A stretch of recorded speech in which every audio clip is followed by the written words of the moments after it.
Hello from South 265. My name's Mr. Steinbauer. That's a picture of me standing at my classroom door. Maybe you've seen me in the hall this year, enjoying a little coffee break between classes. Anyway, I will be your teacher next year for your 7th grade social studies class, which is called World History 1. I wanted to take a few minutes today to tell you a little bit about the course that you'll take next year, and more importantly, the summer reading assignment that you have for my class for this summer. So first of all, World History 1 is the name of the class, as I already said. In this class, we're going to go way back in time to find out what is known about the earliest humans, how our species spread across the globe and settled down, and how we started living in societies called civilizations. So think for a second about what do you think I mean when I say the word civilization?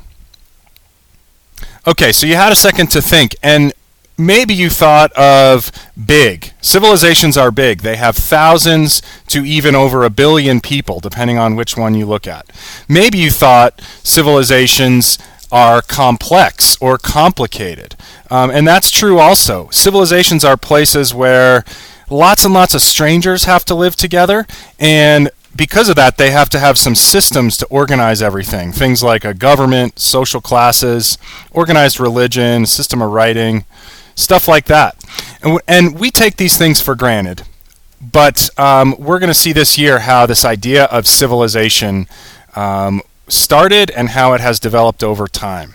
In this slide, we see the city of Rome in about 320 AD, so about 1700 years ago. And you can see it was a really big place. There were over 1 million people. There are some big public buildings for special types of things. And we'll learn a lot more about how all the features of civilization began and how they developed over time. Furthermore, we're going to learn about the legacy or the gifts left behind by earlier civilizations that form the foundation of our own society here in the early 21st century. So for summer reading, you're going to take a little journey. Right now you're sitting somewhere around where this arrow is on the screen in Colorado at the edge of the Rocky Mountains and the Great Plains. But the book you read this summer will take you across the world to a river valley right about here. A river valley we'll refer to as Mesopotamia, which is in the modern-day country of Iraq. And for summer reading, you're going to read about a semi-legendary man named Gilgamesh who lived in this first civilization right over here. He was a Sumerian king, or he might have been. We don't actually know for sure if he was a real person. But anyway, you're going to read a version of the first written story that we know about.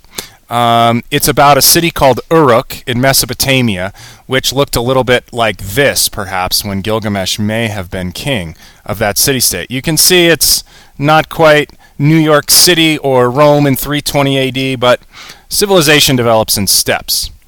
So anyway, here's the book you're going to read. It's called Gilgamesh the Hero. It's written by Geraldine McGaughrian.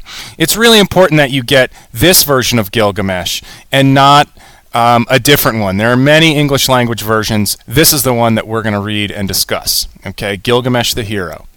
You can get it by talking to one of the current 7th graders or somebody who's taken my class in the last few years, checking it out at the library, or maybe going on Amazon and finding it there.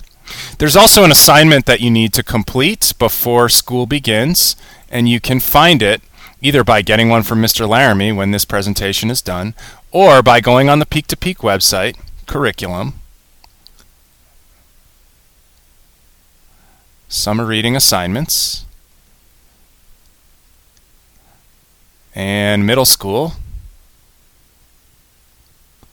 and looking in this little table for the social studies, World History 1. And the assignment will look a little bit like this. And the first page is a little bit of introduction, a little more information about the class and the summer reading. And the second page and third tell you what to do as you read. Okay? The second page shows you a during reading graphic organizer to fill in. You can do that on paper or digitally if you want to make a copy of this.